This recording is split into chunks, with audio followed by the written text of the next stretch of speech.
ऐसा प्रतीत होता है कि कुछ लोगों के जीवन का एकमात्र उद्देश्य ही भारत को तोड़ना है।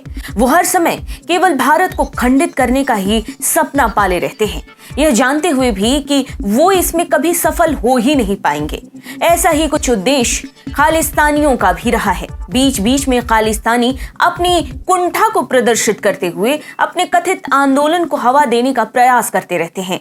इनके द्वारा अब ऐसा ही कुछ कनाडा में किया गया है। नमस्कार, आप देख रहे हैं TFI, जो है देश का सबसे विश्वसनीय ऑल्टरनेट न्यूज मीडिया पोर्टल। मैं पद्माश्री शुभम आपको बताऊंगी कि कैसे भारत विरोधी तत्व कनाडा में शरण लेकर भारत के लिए अपशब्द बोलते हैं और भारत विरोधी आंदोलनों को हवा देते हैं, जिसे कनाडाई प्रधानमंत्री जस्टिन ट्रूडो का भी एक प्रकार से खुला समर्थन दिखाई देता है। आगे बढ़ेंगे, लेकिन उससे पहले अगर आपको हमारा काम और हमारे विचार पसंद आ रहे हैं तो हमारे चैनल को सब्सक्राइब कर लीजिए। ऐसा लगता है कि ट्रूडो के समर्थन के कारण ही खालिस्तानियों ने टोरंटो स्थित स्वामी नारायण मंदिर को निशाना बनाया और यहां हमला किया।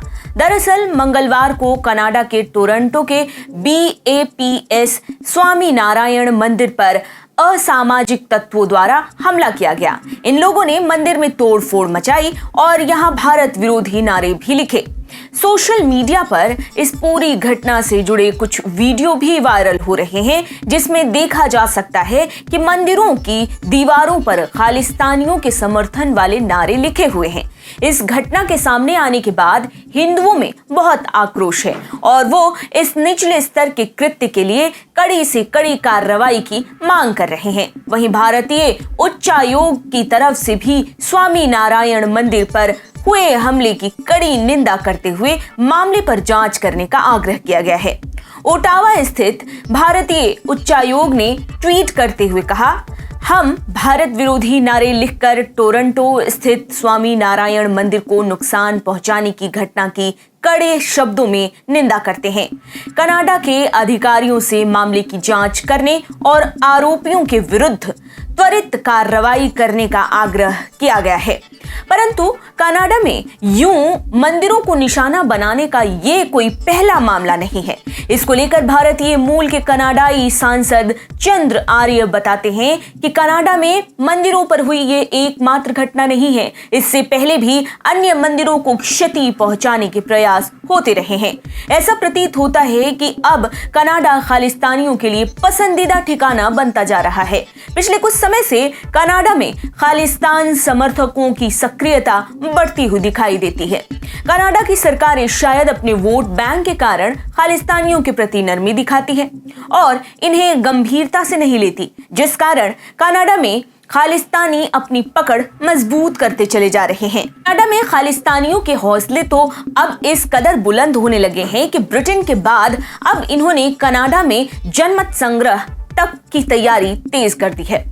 भारत में प्रतिबंधित खालिस्तानी संगठन सिख फॉर जस्टिस 18 सितंबर को कनाडा में खालिस्तान पर जनमत संग्रह का आयोजन करने वाली है, जिसका भारतीयों द्वारा कड़ा विरोध भी दर्ज कराया जा रहा है। जनमत संग्रह से पूर्व कनाडा में खालिस्तानी ट्रक रैली निकाल रहे हैं, बड़े बड़े पोस्टर लगाए जा रहे हैं और यहाँ तक कि गुरुद्वारों में सिखों को भड़काने तक के प्रयास किए जा रहे हैं। इस जनमत संग्रह को पाकिस्तान की तरफ से भी भरपूर सहयोग मिल रहा है।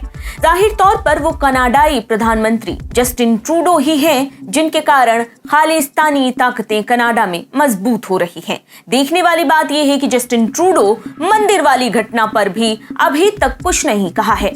यहां तक कि कई मौकों पर ट्रूडो खालिस्तानियों को अपना समर्थन देते नजर आते हैं। वो जस्टिन ट्रूडो ही थे जिन्होंने वर्ष 2017 में खालसा डे परेड में हिस्सा लिया था। इसी परेड में ऑपरेशन ब्लू स्टार के दौरान मारे गए जरनैल सिंह भिंडरावाला को एक हीरो की भांति प्रस्तुत किया गया। 2018 में ट्रूडो जब भारत यात्रा पर आए थे, तब ट्रूडो की पत्नी के खालिस्तानी आतंकी जसपाल अटवाल के साथ नजर आने और डिनर के लिए आमंत्रित करने पर भारी बवाल मचा था। केवल खालिस्तानियों को खुश करने के उद्देश्य से भारत के आंतरिक मसलों पर दखल देते हुए ट्रूडो ने किसान आंदोलन को लेकर भी बयानबाजी की थी और इस पर अपना समर्थन जताया था। ट्रूडो के इस खालिस्तान समर्थक रवैये के पीछे कनाडा के वोट बैंक की राजनीति नजर आती है।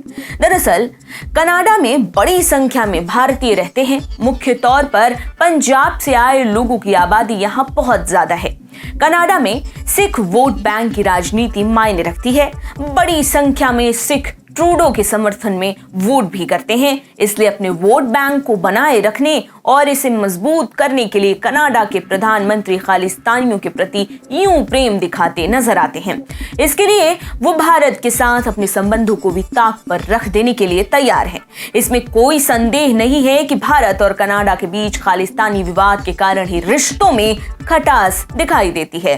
शायद ट्रूडो को अभी यह आभास नहीं हो रहा है कि खालिस्तानियों के प्रति सहानुभूति उन्हें कितनी भारी पड़ने वाली है और ऐसा कर वो आग से खेलने जैसा काम कर रहे हैं।